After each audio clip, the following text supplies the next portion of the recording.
Alrighty, welcome back everyone. We just talked about those Friday night games. Definitely going to be a lot of fun. That one out in Las Vegas is going to be really, really interesting to watch and could set UNLV off to be the far and away best team in the group of five and definitely the true end to get the CFP spot for the group of five. But let's get into the upset alerts because there's a lot around the country this upcoming week. I believe there's 14 different conference teams that are on the road this upcoming weekend. Got to make sure you're ready to roll because there are a lot of things that could happen. Frankly, I think it's going to be a crazy Saturday. But let's jump into this, and we got to start with Ole Miss. This was definitely one that was just a slam dunk. There's no two ways about that. What we saw from Ole Miss last week is cause for concern. They were not nearly as physical as they needed to be on the offensive line. They had some holes in that back end, and all of those things can absolutely be exploited by South Carolina. And this is one of those things that South Carolina has two game wreckers up front. Dylan Stewart and Kyle Kennard are going to be absolute nightmares to deal with, and Diego Pounds and Micah Pettis are going to have to deal with them. So are they up for the challenge? Can they handle it? Pounds had a very tough day against Kentucky and could be the exact same thing, and they're facing better pass rushers than they did against Kentucky, which sounds a little bit insane, but these are two of the best pass rushers in the entire country over there at South Carolina, and you're going to have to make sure you keep them under wraps or this one's going to get ugly in a hurry. So a lot of things going into this game. It sounds like Lenora Sellers will be back, kind of still up in the air over there, but from what Shane Beamer has said, it sounds like he's at least working his way to back. So definitely something to watch there. If he can get on the field, then you have the abstract threat of throwing the ball. At the very least, you have an ability to keep this defense a little bit behind than where they would be against someone like Robbie Ashford, a very, very talented runner, but not necessarily the passer that you want. So maybe it's one of those things that if Lenora Sellers is playing, they get the win. If he's not, then they definitely don't. But Ole Miss just has to be very, very careful. This season is still very much alive. They still have everything in front of them, can still get some big time wins and move forward and be a really, really good team. They got to figure out a lot of stuff. And there's a very dynamic guy under center, at least if Lenora Sellers plays. Frankly, if Robbie Ashford plays as well. And then you got two guys that could just totally take over this game on the other side of the field. This could turn into a disaster in a hurry for Ole Miss if they're not careful on Saturday. Oh, excuse me. And then we got Tennessee going to Arkansas. Another huge game in the SEC happening at 7:30 p.m. This is one that I just have a weird gut feeling about. I think it's going to be a little bit sketchier than Tennessee fans want it to be. Tennessee coming off a bye, Arkansas coming off a game where they outgamed A&M and lost because of turnovers, frankly. So this is one of those games where it just feels like one of those inexplicable losses. It feels like one of those where you tune in the third quarter and Arkansas is up by 7 and you don't know how it happened. But Arkansas has been relatively solid against the run, 114 allowed per game, not elite by any means, but towards the top end of the country. And then Tennessee's been an absolute stonewall, 43 yards per game. It's going to be one of those things that Arkansas has to run the ball. If they're not able to get their feet under him, Jaquindon Jackson plays the way he did last week, it's going to be a nightmare for this team. And they're going to have to be able to keep this offense on the sideline for Tennessee. It's going to be a really tough game. Tennessee has not trailed at all this year. Maybe it gets a little bit sideways if you get that road atmosphere involved and you score early and maybe Arkansas has a 7-10 point lead early on. Maybe it gets a little bit interesting. Maybe it just what happened to Ole Miss last week happens to Tennessee this upcoming week. Overall, not overly worried about this game. Probably a 2 out of 5 on the worry scale. But at the end of the day, definitely one you're going to want to keep track of over there in Fayetteville. Then we got USC Minnesota. And this is a very interesting game for a number of reasons. USC has been USB has been starting very, very slow in too many games. And it's one of those things that they played Michigan, who they've been able to come back on, but obviously lost that game late. They played Wisconsin last week, who tried to do that, was not able to do it the same way. I think Minnesota is a little bit closer to what Michigan can do. Not necessarily saying they're a little bit closer to Michigan than Wisconsin is, but in terms of who they are identity-wise, they can lean on you. They can absolutely just run the ball and to keep you out on the sideline and then hit a couple of big plays the same way Michigan did, and this thing could change in a hurry. I mean, Darius Taylor and Marcus Major are a very dangerous running back duo. They're a group that they're not going to do what Khalil Mullings and Donovan Edwards did, but they could get pretty close. They're a really, really solid duo and are going to bruise you in a number of different ways, but can definitely break those big-time runs as well. So USC just has to be careful in this one. It's one of those that feels a lot like one where Lincoln Riley would lose and you'd be looking up and USC's entire season would change going into that Penn State game, and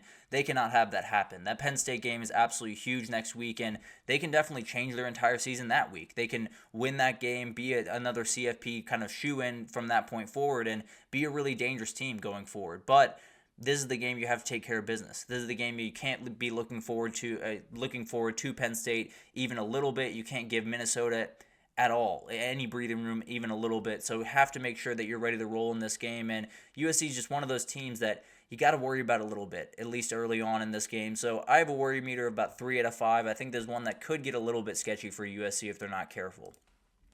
Miami heads all the way out to California to take on Cal, and this is going to be an interesting one. It is at 10:30 at night. It's one of those that is going to be absolutely off the walls, I have a feeling. But Jaden Ott is one of those guys that can totally change a game. He can totally take over the same way Byshell Tootin did last week against Miami. Jaden Ott could do that and then some. He could be absolutely insane in this game and totally take over.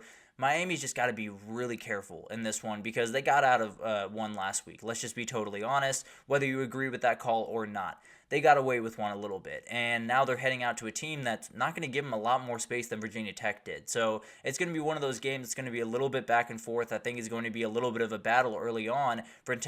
Fernando Mendoza can do a lot of the things that Kyron Drones did. Maybe not to the same level, but definitely can do some things to keep this Miami defense on its heels and maybe make a couple of big plays downfield on some broken plays. And the biggest piece of this is Cal can really take the ball away. 10 picks in 4 games for this team, and they're an absolute nightmare. And Cam Ward did show a little bit of issues last week, was a little bit more up and down than he had been to start the season. Maybe Cal can do the exact same thing that Virginia Tech did and make this a game where maybe you don't need a Hail Mary to win it. Maybe you don't need a call to go your way to win it, and Cal can just run this ball to a victory. So it's going to be really interesting. I'm a little bit worried about this one, maybe a 3 out of 5, 2 out of 5 on the meter, but I think Miami's got to be locked in, right? After what they did last week, after they escaped the way they did, they got to be able to lock back in and win this one. If they can't, then we have some questions about Miami going forward. I did want to talk about this one. This is obviously one that I'm a little bit less concerned about than the rest of them, but Bama's coming off a very emotional win. And it's one of those things that when it was Nick Saban, when it was this old staff, you felt pretty good that they were going to be able to bounce back, that they were going to be able to handle it. And frankly, I feel pretty good that they're going to be able to handle it this time around, but let's just say it's a little bit different of an attitude in that locker room. They're not quite as locked in. They're not quite as ready to go into this game. This is not a normal Vanderbilt team. This is not a team that's going to hand you a ton of possessions, that's going to hand you a ton of chances to bury them.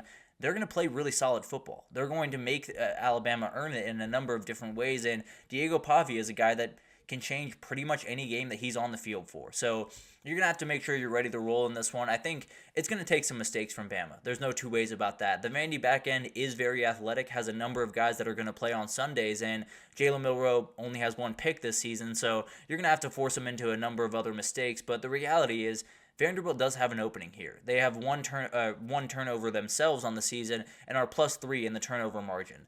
That's what they have to do. They have to make sure they're on the plus side of that margin. They have to make sure that they don't turn over the ball in this game, and then maybe you have a shot. This is just one of those college football spots. You have Alabama coming off a very emotional win, Vandy coming off a bye.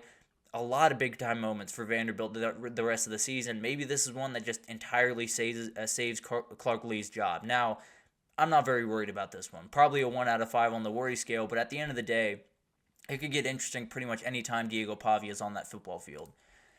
And then we got Tulane at UAB, and this is one that another team, Tulane, that's coming off a huge win from a week ago. Beat South Florida, really beat down South Florida a week ago, and they're going against a UAB team that has a lot of attention right now. If you've seen a lot of the stuff going on around there, it's been weird. There's no two ways about that. Trent Dilfer had a very interesting quote after the game, and people didn't necessarily like it over there. So we'll see what happens with that. We'll see how engaged this team is. But UAB is one of those teams that they pushed Arkansas to the limit. They absolutely have the ability to play with a lot of these big-time teams, and they could be a total nightmare for Tulane to deal with and possibly score a couple of points that USF was just not able to and push Tulane a little bit further than USF was able to. So it's going to be awesome to watch this. Excuse me. It's going to be awesome to watch this game. Cannot wait to see what UAB has. I think Jacob Zeno is a really interesting player. He has struggled from turnovers this year, and he's going to have to make sure that he's careful on that front on Saturday. But the reality is, very dangerous player with his legs. Absolutely a player that, if you can just put it together on one Saturday, he can play with a lot of teams in the country. So cannot wait to see what he can do. And this is one that I just kind of had a gut feeling about. I'm a little bit more worried about this game than maybe some Tulane fans are, maybe some other media are. But at the end of the day, I think Tulane just needs to be careful. If they want any shot at the CFP, they have to win out. They have to win out and look pretty good doing it. And this would be a game where maybe you could stumble and lose your hope. Even if you win this game by 3 points, probably will put you out of the CFP. So Tulane's got to be very careful not only to win this game, but make sure they win it by a little bit of a margin. And there's a lot of more games I could get to, frankly, and I think we'll probably unpack a couple more over the next couple of days, and I'll break them down when we do them. But it's going to be a crazy week. It feels like one of those weeks where everyone's looking at it and saying there's not too many big-time games. There's not many games that I'm really excited for. There's going to be games you're going to get excited for. I can almost promise you that, and cannot wait for this week to get underway because it's going to be a little bit off the walls. I can already feel it. But let's take our third break here, and when we come back, we're going to talk about some players and coaches under the most pressure going into Week 6. I think you talk about that one down in College Station. There's a lot of pressure to go around. There's no two ways about that. You also have a little bit of pressure going on with Will Howard going into a big-time game against a really good defense. A number of other players and coaches that I want to get to right after this, so stick with us.